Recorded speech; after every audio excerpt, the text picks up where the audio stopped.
विभक्तयः सप्त। पञ्चमी वृक्षात् पर्णानि पतन्ति। वृक्षाभ्यां पर्णानि पतन्ति। वृक्षेभ्यः फलानि पतन्ति। लतायाः पुष्पाणि पतन्ति।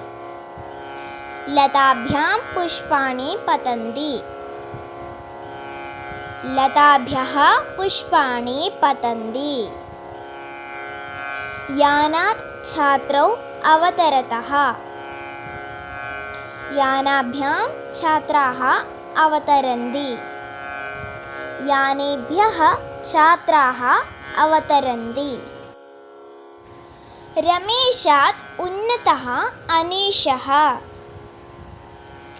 बालाभ्याम् उन्नता बालिका।